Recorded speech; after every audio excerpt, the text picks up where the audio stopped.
Le christianisme présenté de manière erronée, de manière incomplète et de manière maladroite à cette génération a conduit beaucoup de personnes à conclure du christianisme que c'est une religion qui vend de l'illusion. Et plus loin, ça a amené beaucoup de personnes à abandonner de suivre le Seigneur Jésus. Et pourtant, Christ est la meilleure des personnes qu'on puisse connaître sur terre.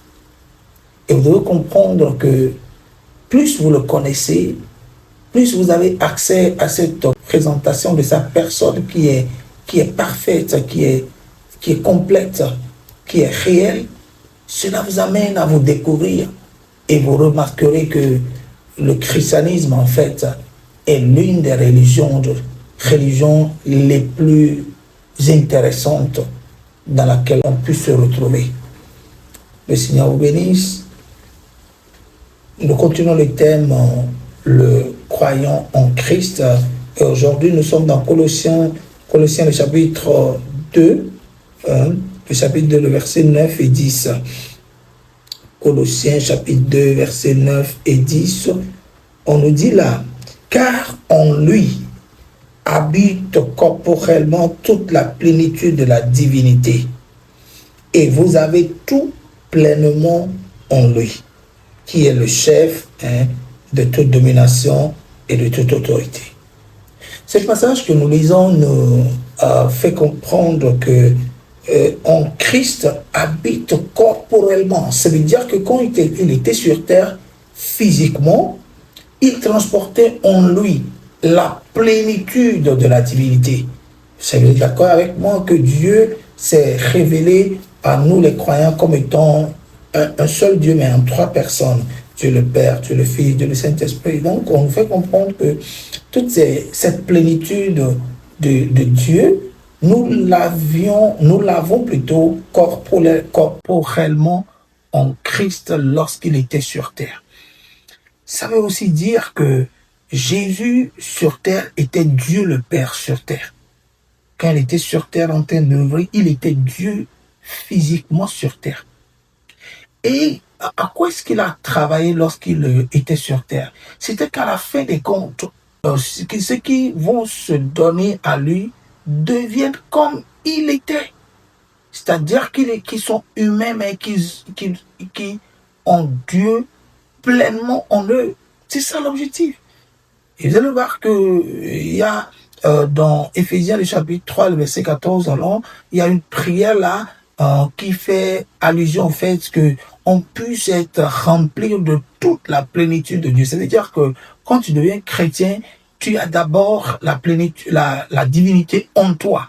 Et maintenant, croître dans ta marche avec le Seigneur te permet de finir par atteindre cette dimension-là où tu as toute la plénitude de Dieu en toi. Et c'est ce que Jésus a connu lorsqu'il était sur terre. Il était totalement Dieu à 100% et totalement humain à 100%. Et là, nous voyons que en plus du fait qu'on nous dit qu'il avait toute la plénitude de Dieu en lui, on nous fait comprendre que nous qui sommes en lui, nous avons tout pleinement en lui. D'autres versions diront, nous sommes complets. Nous sommes complets, c'est-à-dire que nous n'avons aucune insuffisance. Et là, vous devez comprendre qu'on est en train de tenir là un langage spirituel. Pour nous décrire spirituellement, on nous fait comprendre que nous ne manquons de rien. Spirituellement, nous avons tout. Tout ce dont nous avons besoin, en esprit, nous l'avons. Et ça veut dire quoi quand on le dit comme cela? D'abord, nous comprenons que c'est parce que nous sommes en lui qu'on nous dit que nous avons pleinement tout, ou bien qu'on nous dit que nous sommes complets. Ok, nous sommes parfaits, c'est-à-dire que nous avons un peu de tout ce dont nous avons besoin. Maintenant, c'est parce que nous sommes en lui que nous connaissons cette réalité spirituelle, bien sûr. Rappelez-vous, Dieu est esprit et ceux qui veulent l'adorer doivent l'adorer en esprit et en vérité. Donc, quand on dit là que nous avons la plénitude, nous sommes complets, ou bien nous avons tout ce dont nous avons besoin en lui, Ça veut dire que cet environnement qui est appelé Christ, parce que vous imaginez, il y a même un verset là sur lequel j'étais tombé la fois dernière, mais j'ai dit, mais vous imaginez ça? Je vais revenir à ce que je disais, mais vous voyez, Éphésiens 1, le verset 2 en l'an, le verset 1, 2 à l'an, on nous fait comprendre que, béni soit on nous dit là, verset 2, que la grâce et la paix soient données là. 3. Verset, béni soit Dieu, le Père de notre Seigneur Jésus-Christ, qui nous a bénis de toutes sortes de bénédictions spirituelles dans les lieux célestes. Dans les lieux célestes en Christ. Les lieux célestes en Christ. Voilà, c'est comme si le ciel en question se retrouve en lui.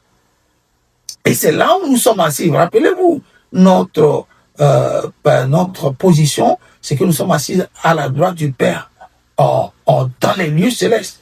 Ces lieux célestes-là sont en lui, selon ce verset.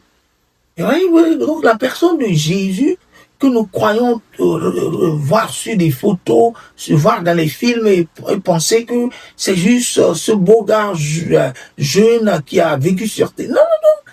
Il est plus que ça. Il est Dieu. Tous les cieux se retrouvent en lui.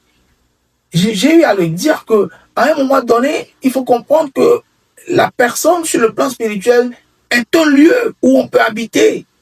Lorsqu'il parlait, lorsqu'il disait, on a eu à traiter de cela, lorsqu'il disait, je vais dans la maison de mon père, il y a beaucoup de demeures, mais il y a beaucoup dans la maison de mon père, il y a beaucoup de demeures, oui. En fait, il parlait de lui-même. Quand vous étudiez très bien, vous constaterez que cette maison dont il faisait allusion, c'était lui. Vous entrez en lui, vous entrez en fait dans la maison du Père. Voilà. Et dans cette maison-là, notre position, c'est que nous sommes en lui dans cette maison. Ouais. Donc, tous ces langages spirituels sont compréhensifs en fait. Quand nous les intégrons à la parole de Dieu, nous les comprenons. Et ici, nous comprenons que c'est parce que nous sommes en lui que nous avons cette réalité spirituelle qui fait de nous des personnes complètes. Ce qui fait de nous des personnes qui n'ont besoin de rien. Tout ce dont tu aurais besoin en tant qu'humain étant sur terre, tu les as en lui. Parce que tu es en lui. Pourquoi est-ce que c'est ainsi? C'est juste parce que on prend la personne de Christ comme un monde en soi. Voilà. Un monde spirituel, bien sûr, un règne dans lequel, lorsque vous y êtes, il n'y a pas de ce qu'il y a comme les réalités que nous avons dans le règne des hommes qui est le monde. Le monde, il y a les malédictions, il y a l'insuffisance, il y a les imperfections, il y a le manque, il y a plein de choses dans ce monde. Il y a certains qui ont de la sagesse, d'autres en manque, certains ont de la force, d'autres en manque. Il y a tout ça là. Il y a la pénurie, il y a le péril. Tout ça là, on l'a comme réalité du monde physique dans lequel nous sommes. Ok? Maintenant, on nous fait comprendre que en entrant en Christ, l'une des réalités qui accompagne cette position-là, c'est qu'il n'y a pas de besoin, il n'y a pas d'insuffisance, il n'y a pas de pénurie, il n'y a rien de ce qui a comme des manques, des insuffisances qu'on retrouve dans ce monde. Il n'y a pas ça en lui. Il n'y a pas de besoin en lui. Il n'y a pas de faiblesse en lui. Dans ce monde-là appelé Christ, il y a tout. Tout ce dont l'humain aurait besoin pour jouir de la vie de manière abondante. Voilà, rappelez-vous, il a dit, je suis venu afin que les brebis aient la vie et l'aient en abondance.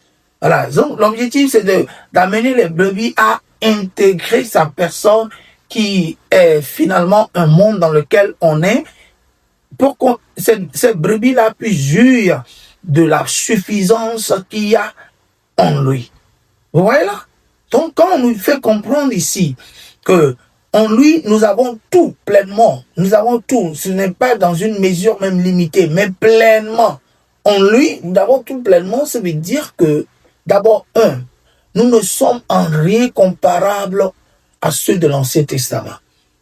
Il y a pas match, comme on le dit. Il n'y a vraiment pas de comparaison à faire. Ils ont tout, un, de manière conditionnée, deux, de manière, avec mesure. On leur donne tout avec mesure. Mais on nous fait comprendre qu'à nous, en lui, tout ce qu'on pouvait imaginer, que ce soit la paix, que ce soit la puissance, que ce soit la joie, que ce soit la prospérité, que ce soit l'abondance, nous avons toutes ces choses abondamment en lui. Nous avons toutes ces choses de manière pleine en lui. Vous voyez, sans mesure. Ça veut dire que la plénitude est en lui parce qu'il a la plénitude de la divinité en lui-même. Vous voyez là? Donc, qu'est-ce que le croyant doit comprendre par là? C'est que le croyant doit se voir comme quelqu'un qui est complet en lui. En lui, on est totalement complet. Et ça, c'est dans le monde appelé Christ, c'est-à-dire là où nous sommes avant d'être dans ce monde. Nous sommes dans un monde avant d'être dans ce monde. Ce monde dans lequel nous sommes est appelé Christ. Et c'est de cela qu'on nous parle. On nous dit que, étant en lui, nous avons tout pleinement. Et ça, ce qu'on te demande de faire avec cette information-là, c'est de l'intégrer en ta mentalité. C'est vrai que dans ce monde, je vis maintenant avec des besoins. Rappelez-vous de Psaume 23, le Seigneur est mon berger, je ne manquerai de rien. En fait, ce psaume est néo-testamentaire. La réalité de ce que disait le psalmiste du contexte des gens de la génération du Nouveau Testament. C'est-à-dire que ça, ce n'était pas possible dans l'Ancien Testament. C'est dans le Nouveau Testament que cette affirmation est vérifiée. Ok. Donc, nous devons nous armer de cette mentalité-là. C'est vrai que dans ce monde, je remarque que j'ai des besoins, je manque de ceci, je manque de sagesse, je manque de cela. Mais je dois quand même être clair sur le fait que parce que je suis en lui, toutes ces choses dont j'ai le besoin et qui n'est pas encore plein en moi, ces choses, en grandissant, la connaissance me permet d'accéder à la dimension pleine de toutes ces choses. Ce n'est pas du genre, je ne les ai pas. Je l'explique de cette autre manière. Quand un enfant naît, ce n'est pas en grandissant que l'oreille vient s'ajouter. L'enfant naît complet. Voilà. L'enfant naît entièrement complet. Il a tout pleinement. Les mains, il les a, les pieds, les oreilles, la tête, il a tout pleinement. Il n'a pas du genre une tête qui n'est pas complète en grandissant, la tête s'ajoute. Non, il a tout pleinement. Voilà, c'est même de la meilleure, c'est le meilleur exemple qu'on pourrait donner par rapport à ce sujet. L'enfant naît complet. Les mains, les pieds, tout. Maintenant, ces choses qui sont des outils qui pourront lui permettre de vivre et survivre dans ce monde, comment est-ce qu'il pourra jouir de ses capacités? Ce n'est qu'en grandissant. Il a tout pleinement, les mains, les pieds et tout, mais il pourra en jouir quand il grandit, les pieds se développent davantage, les mains, le cerveau et tout, il pourra plus en jouir. Mais quand il est un enfant qui ne grandit pas, comme on a le cas des nains, des personnes qui sont de petite taille et tout, ils ne pourront pas pleinement jouir de ces capacités ou bien de ces éléments, ces composants de leur organisme, qui sont les mains, les pieds, les cerveaux et tout. Ouais. Donc c'est quelque chose de ce genre. Le croyant doit se voir comme cet enfant-là complet. J'ai absolument tout. J'ai la santé, la sagesse, j'ai la bénédiction, j'ai la prospérité, j'ai la puissance, mais il faut que je grandisse en lui pour jouir de toutes ces choses que j'ai pleinement en lui. C'est là où vient le sujet de la croissance en Christ par la connaissance. Voilà. Donc, arme-toi de cette mentalité d'abord, comme quoi j'ai tout pleinement en lui. Et cela affectera ton comportement de chrétien, non seulement à son endroit, mais dans ce monde-ci. Je ne courirai pas à gauche, à droite, de lieu en lieu, cherchant ce que j'ai déjà. Ce qui ferait objet de mes recherches, c'est comment grandir, hein, comment croître pour jouir de toutes ces choses que j'ai déjà en lui. Voilà. Et c'est clair dans ma pensée que je n'ai besoin de rien. J'ai absolument tout. Je suis né complet. Ouais. Et ma quête ou ma recherche ou mon désir le plus ardent, c'est de grandir, c'est de croître. Et nous croissons par quoi? Par la connaissance de la parole de Dieu. Et c'est pour c'est là où je dis que un croyant qui va dans une communauté où on lui enseigne des choses qui ne lui permettent pas de grandir pour devenir autonome en Christ, hein, vous comprenez? Et au lieu de dépendre tout le temps de quelqu'un, par rapport à tout, ce croyant-là aura tous les soucis du monde. Parce que la personne du Christ il est supposé découvrir pour grandir en lui, mais cela ne sera pas, lui sera pas vraiment avantageux. Je prie pour toi, pour que cela ne soit pas ton cas. Et je demande à ce que Dieu ordonne tes pas, pour que tu tombes sur des enseignements, et voilà, la doctrine de Christ qui permet de grandir en lui. Que le Seigneur te bénisse. Amen.